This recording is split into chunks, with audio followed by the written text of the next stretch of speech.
간증이란 하나님과 사람들 앞에서 내가 하나님을 만난 사건들의 기쁨을 고백하는 것입니다. 표현하는 것입니다. 왜 이것이 소중하고 복된 것일까요? 하나님은 인격이시기 때문에 인격과 인격과의 만남이란 바로 대화와 소통이 필요하기 때문에 그렇습니다. 신뢰와 사랑의 고백이 있는 것이 만남의 축복입니다. 여러분, 자녀들을 키우면서 어떤 아들과 어떤 딸이 마음에 드십니까? 부모가 그렇게 사랑과 정성을 쏟아 모든 것을 주면서 키웠는데 응답이 없다고 하면 여러분 괜찮겠습니까? 그렇지 아니하면 아침에 일어나면 부모님에게 편히 주무셨어요. 직장에 나가서 일하다가도 어머니, 아버지 생각하면서 오늘은 몸이 괜찮으세요? 하고 문자 한마디를 보낼 수 있는 자녀가 있다면 사랑스럽지 않겠습니까? 왜 그렇습니까? 사랑은 소통과 대화이기 때문에 그렇습니다. 오늘 시편 이 기자는 12절에서 이렇게 하나님 앞에 고백을 하고 있습니다. 함께 읽어보겠습니다. 내게 주신 모든 은혜를 내가 여호와께 무엇으로 보답할까? 여러분, 우리의 자녀들이 부모님 앞에서 엄마, 아빠 받은 이 사랑, 이 은혜 너무 감사해요. 내가 평생 더 잘해 드릴게요. 이 말 한마디 할 줄 아는 자녀면 최고의 자녀입니다. 우리가 하나님의 자녀들로서 하나님 앞에 나와 하나님께서 내게 베풀어 주신 이 은혜를 내가 어떻게 하나님 앞에 보답할까요? 하고 고백할 수 있다고 하면 최고의 신앙인일 것입니다. 오늘 시인은 하나님 앞에서 감사 찬양을 하고 있습니다. 그렇다고 모든 것이 넉넉해서 찬양하는 것이 아닙니다. 모든 것이 편안해서 넘치는 것을 갖고 있어서 찬양하고 감사하는 것이 아닙니다. 오히려 고난 속에 들어와 있고 무덤의 자리까지 내려간 사람입니다. 그런데 돌아보니까 하나님께서 내 인생을 여기까지 이끌어 주신 모든 것 감사하지 않을 수가 없다는 것입니다. 3절을 보면 사망의 줄이 나를 두르고 수월의 고통이 내게 이르므로 내가 환난과 슬픔을 만났을 때에 내가 여호와의 이름으로 기도하기를 죽음 앞에 섰습니다. 무덤의 어둠까지 내려갔습니다. 슬프고 아프고 외로웠습니다. 사람들은 왜 고난을 당해 보아야 성숙하게 되는 것일까요? 고난 당하기 전에는 모두가 잘 되면 나 잘난 맛에 인생이 돌아가는 것으로 착각하기 때문에 그렇습니다.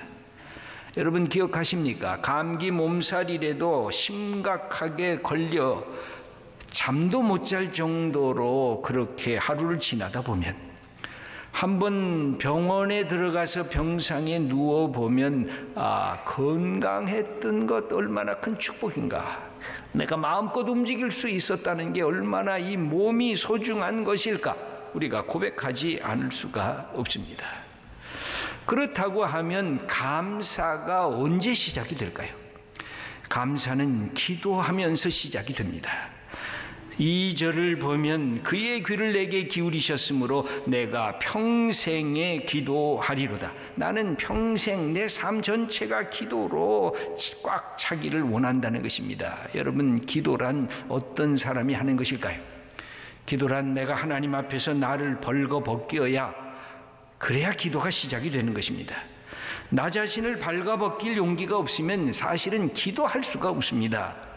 왜 그렇습니까? 우리는 때로는 체면의 옷을 꽉꽉 둘러 입고 있습니다. 지식의 옷, 재산의 옷, 명예의 옷, 교만의 옷을 겹겹으로 입고 있으면 기도가 제대로 되지를 않습니다. 예수님께서 당대의 바리새인들을 왜 비판하시고 꾸중하셨을까요? 하나님 앞에서도 폼 잡고 하나님 앞에서도 체면을 차리려 하는 사람들이었기 때문에 그렇습니다. 자기의 지식, 자기의 명예, 자기의 교만으로 가득 차서 하나님마저도 이용하려고 하는 사람들, 예수님은 너희들은 신앙인이 아니다, 너희들은 진정한 믿음을 갖고 있지 못하다, 너희들은 형식적인 종교인일 뿐이다, 그렇게 지적하신 것입니다. 여러분, 그래서 내 마음속에 기도할 마음이 있다는 것은 하나님에 대한 찬양이고 하나님에 대한 예배고 하나님에 대한 감사의 표지라고 할 수가 있는 것입니다. 하나님 앞에 나와서 내 벌거벗은 모습 하나님 알지 않습니까? 내 안에 거짓과 불의와 사특함이 있는 것 주님께서 보고 계시지 않습니까?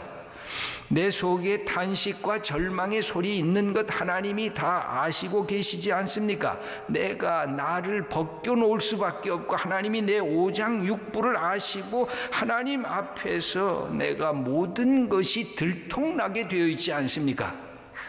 이렇게 하나님 앞에서 내 모습을 보여주면서 기도하기 시작하면 하나님께서 내 인생의 굽이굽이마다 나와 동행하시고 나를 이끄시고 나를 선하게 대해 주시고 인자와 자비하심을 베푸신 사랑의 하나님임이 기억나기 시작하는 것입니다.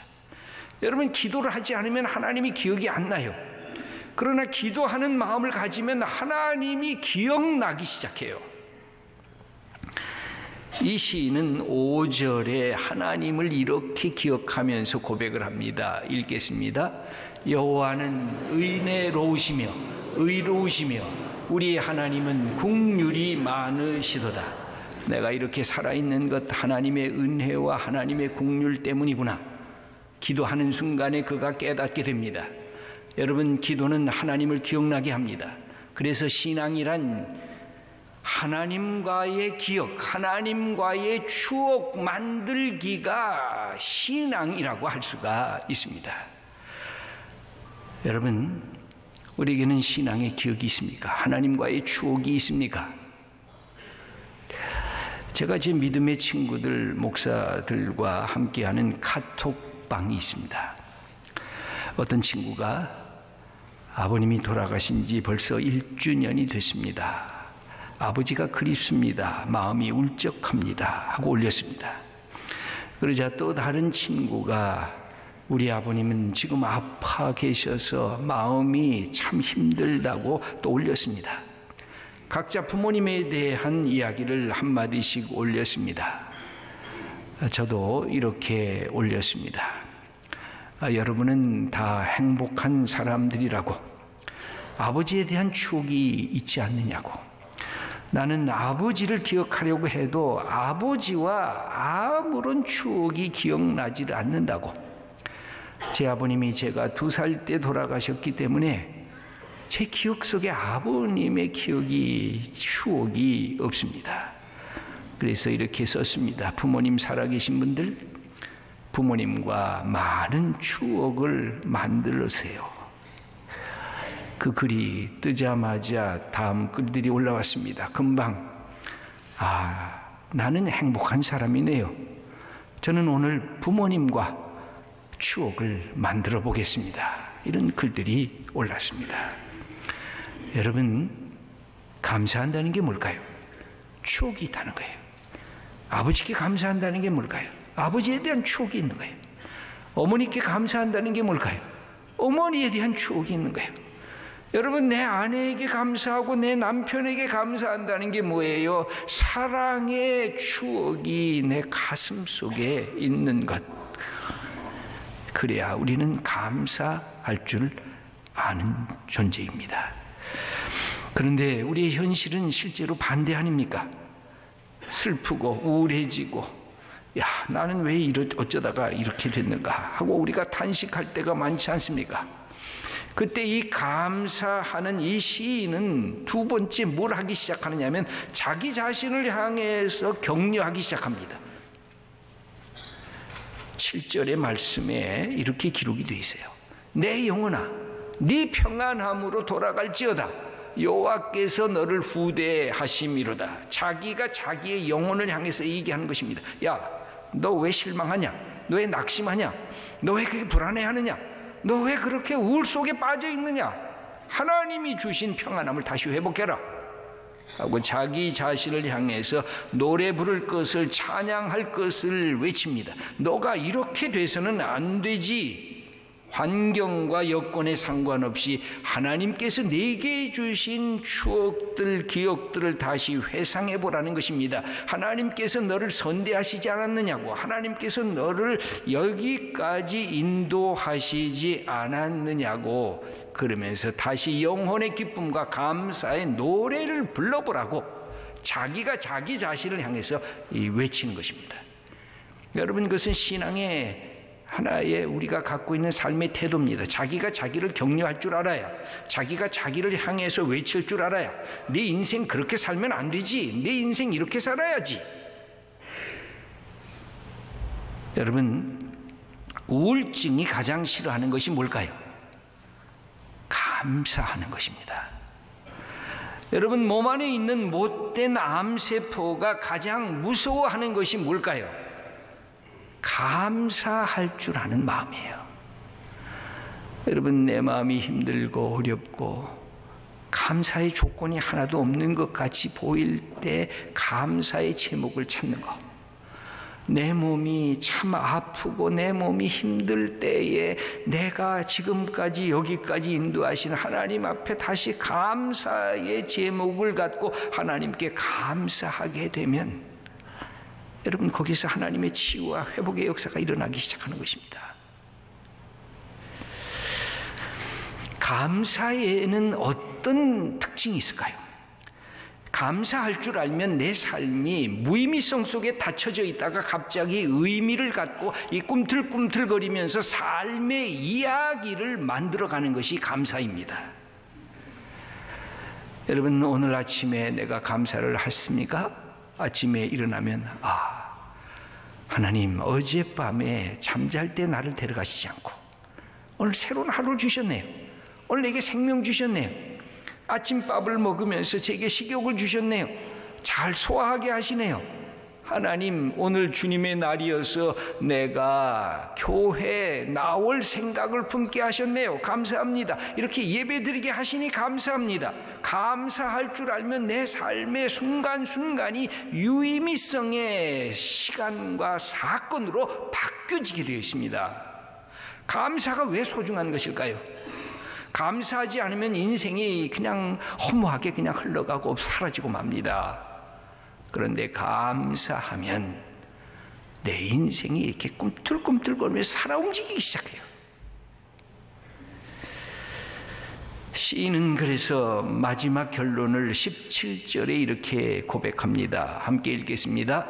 내가 주께 감사제를 드리고 여호와의 이름을 부르리이다. 사랑하는 성도 여러분, 여러분은 하나님과 어떤 추억을 갖고 계십니까? 어떤 감사의 내용을 고백할 수가 있겠습니까? 기도했던 경험들이 있습니까? 응답받았던 경험들이 있습니까? 주님의 말씀을 증거하다가 사람들에게 조롱받고 비판받았던 경험들도 있습니까? 내가 말씀을 증거하면서 사람들이 변화되는 것을 보면서 기뻐 노래했던 경험들이 있습니까? 이거 다시 회복해야 돼요. 인터넷에 이런 글이 있었습니다. 어린 아들이 아빠에게 말했습니다. 아빠, 같이 놀아요. 아빠가 말합니다. 얘야, 지금 바쁘단다. 나중에. 초등학생이 된 아들이 아빠에게 말했습니다. 아빠, 같이 축구해요. 얘야, 지금 아빠는 너무 시간이 없단다. 나중에. 대학생이 된 아들이 아버지에게 말했습니다. 아빠, 같이 여행 가요. 아들아, 지금 쉴 틈이 없구나. 나중에. 그런데 어느덧 세월이 흘렀습니다. 아빠는 드디어 노인이 되었습니다. 은퇴 후에 시간이 남아 돌았습니다. 아들 생각이 나서 전화를 걸었습니다. 아들아, 지금 만날 수 있느냐? 장성한 아들이 말했습니다. 아빠, 지금 저 무지무지하게 바쁘거든요. 나중에. 여러분, 이게 인생 얼마나 가슴 아픈 우리 인생입니까? 바쁘다고, 사랑해야 할 사람이 사랑하지 않고, 바쁘다고 만나야 할 사람이 만나지 않으면 아무런 추억이 생겨지질 않는 것입니다. 여러분, 사랑하는 사람과 추억을 만드셔야 돼요. 사랑하는 아들과 사랑하는 딸과 함께 만나서 밥도 먹으셔야 돼요. 사랑하는 아내, 당신이 내 옆에 있어서 너무 고맙다고, 사랑하는 내 남편, 당신이 얼마나 힘들었느냐고, 그래야 이게 추억이 생기는 거예요. 여러분, 우리가 하나님 앞에 설 때에도 하나님 나를 여기까지 인도하신 것, 그때마다 하나님, 내가 너무 몰랐습니다. 그러나 하나님이 나를 도와주셨군요. 그래야 하나님의 마음이 기쁘신 거예요. 젊은 청년들이 결혼할 때 제 앞에 왔을 때 제가 그렇게 부탁을 합니다. 주일날 교회 올 때 손 붙잡고 데이트하면서 와라. 교회 오면 손 놓고 하나님하고 데이트해라. 예배 끝나면 다시 손 붙잡고 둘이 데이트해라. 그래서 가정생활도 기쁘게, 신앙생활도 기쁘게 하라. 저는 여러분들에게 오늘 실천 방안 하나를 말씀드리려고 합니다.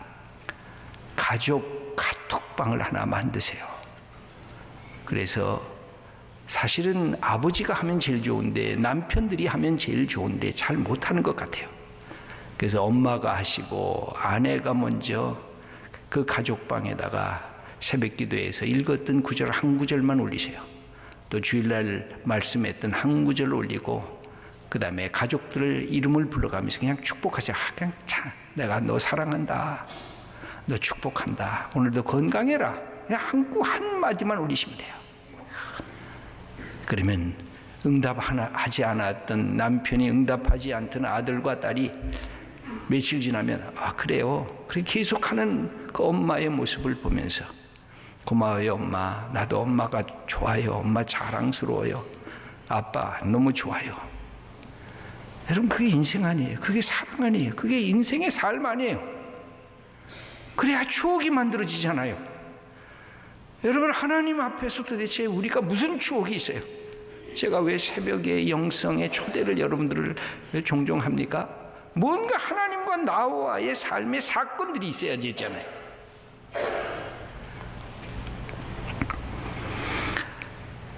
예수님을 우리가 믿으면서 하나님 앞에 나아갑니다. 오늘 시인은 그렇게 말했습니다.